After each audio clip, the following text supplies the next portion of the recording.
RTV app వార్తల్ని క్షణాల్లో చదివే అవకాశం ఉంటుంది. ఒక న్యూస్ పేపర్, ఒక టెలివిజన్ ఛానల్ మీ చేతుల్లో ఎప్పుడు ఉంటాయి. ప్రతి చోట ఎట్లా చూస్తా ఉంది. వాస్తవం ఇవాళ మన ఎమ్మెల్యేలు ఓడిపోయిందంటే ఎమ్మెల్యేలు తప్పు చేసిందనో లేకపోతే కేసీఆర్తో కోపం ఉందనో కాదు.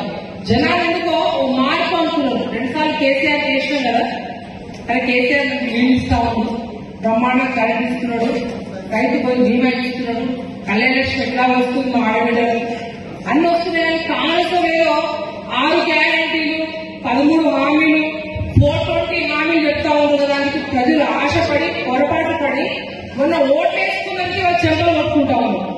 ఎక్కడ పోయినా ఏదైనా స్పష్టంగా ఆ రోజు ఎట్లయితే మన ఎమ్మెల్యేలకు మార్పు అని చెప్పేసి వాళ్ళు ఎట్లా ఇబ్బంది పడ్డారో అదే మార్పుతో ఇవాళ పార్లమెంట్ అభ్యర్థులు బీఆర్ఎస్ పార్టీ నుంచిన వాళ్ళందరూ కూడా ఖచ్చితంగా మనం గెలవబోతున్నారని సభ వేసుకుంటున్నారు.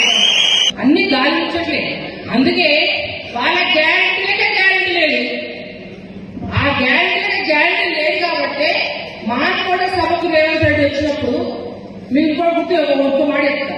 కేసీఆర్ సార్ సభకు వస్తే ఎట్లుంటే కేసీఆర్ సార్ హెలికాప్టర్ దిగుతా ఉందంటే జగన్ క్రికెట్ రాడని అంతగా చూస్తా ఉండేది కేసీఆర్ సార్ దిగలేదు. కానీ మానకోటకు రేవంత్ రెడ్డి వస్తే గంటగా జనాల కోసం వెయిట్ చేసే పరిస్థితి దుస్థితి ఇవాళ కాంగ్రెస్ పార్టీ పరిస్థితి. మీరు చెప్పేది అబద్ధం అనుకుంటే మీకు ఎవరికైనా మన మానకోటలో చుట్టాలో పక్కలో దోస్తులుంటే ఫోన్ చేసి అనుకోండి. మానకోటలో మొన్న అభ్యర్థి నామినేషన్ చేసిన రోజు రేవంత్ రెడ్డి గారి సభకి అసలు పరిస్థితి ఇవాళ చక్కగా ఒక అక్కగా నిల్చోవాలి.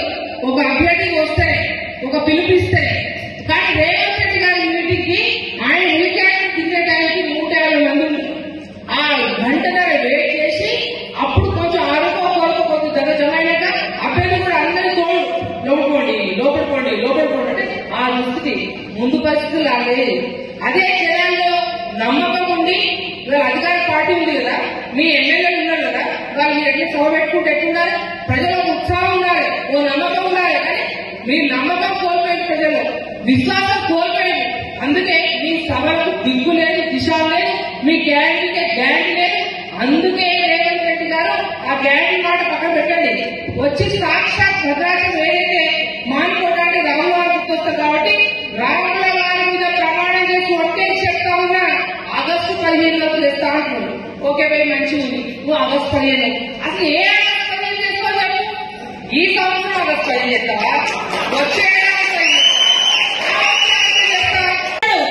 కేసీఆర్ ముందుతాడు. అయ్యా కేసీఆర్ ఎక్కడ పోయినా అయ్యా నువ్వు ఉంటే ఈ 10 ఏళ్ళలో ఎప్పుడైనా కళ వచ్చిందా, పొలాలు ఎడుకోపోయినా, కరెంటు పోయేదా, ఈ దిక్కుగా కొట్టేదా, ఎంత కర్మ పట్టిందని చెప్పి పెన్షన్ కాదు కూడా వాళ్ళు పెన్షన్ కాదు వాళ్ళు ఏమంటారు, డిసెంబర్ ముందు ఎవరు అడుగుతారు, మీరు ఇవాళ పెన్షన్ తీసుకుంటే 2000, డిసెంబర్ 9 తీసుకుంటే 4000 అన్నాడు.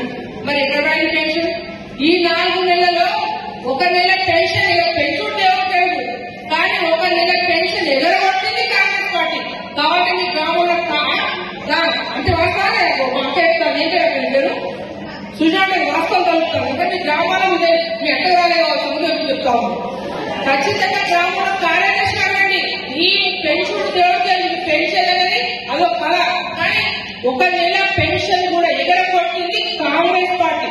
కాబట్టి దయచేసి నిత్య కార్యకర్త సోదరులకు మనస్ఫూర్తిగా చేతులు జోడించి నేను మీ ఇంటి అభ్యర్థిని, మీ ఆడబిడ్డను పార్లమెంట్ సెగ్మెంట్ మొత్తంలో కూడా మహిళా ఓటర్లు పురుషుల కంటే ఎక్కువ అంటే మా అన్నం తప్పే ఉంటుంది. మీరు కూడా మాకు ఖచ్చితంగా కావాలి, మీ ఆస్తులు మాకు కావాలి. కానీ మా ఆడబిడ్డలు ఖచ్చితంగా మన ఓటు హక్కు, మన ఆడబిడ్డలందరూ ఖచ్చితంగా మీ ఆడబిడ్డలు కాదు.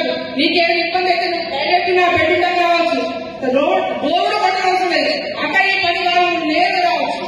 కాబట్టి మీ ఆడబిడ్డల ఖచ్చితంగా ఓటేయాలని తప్పకుండా కోరుతున్నా. అందుకే మీరు చెప్తాను గ్రామంలో 2 లక్షల రుణమాఫీ అయితే కాంగ్రెస్ పార్టీకి ఏమి అడగండి. 2 లక్షల రుణమాఫీ కాకుంటే మీ ఆడబిడ్డల కవిత కాకుండా ఓటేయండి. తులం బంగారం వస్తే కాంగ్రెస్ పార్టీకి ఏమండి, తులం బంగారం రాకుంటే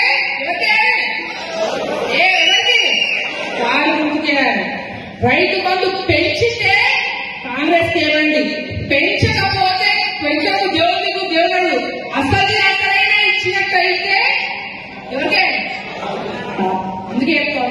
గ్రామాల్లో పోయినప్పుడు ఖచ్చితంగా ఇంకోటి అన్న మాట పాయింట్ మర్చిపోయింది.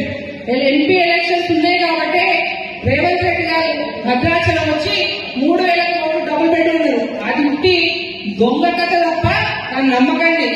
వాళ్ళు పెన్షనే కలిగిస్తారు పెంచకుండా కొత్త ఇస్తారు కొత్త అవన్నీ అన్ని ముచ్చట్లు నమ్మకం చేసేసి మీరు సోషల్ మీడియా యాక్టివ్ ఉండండి.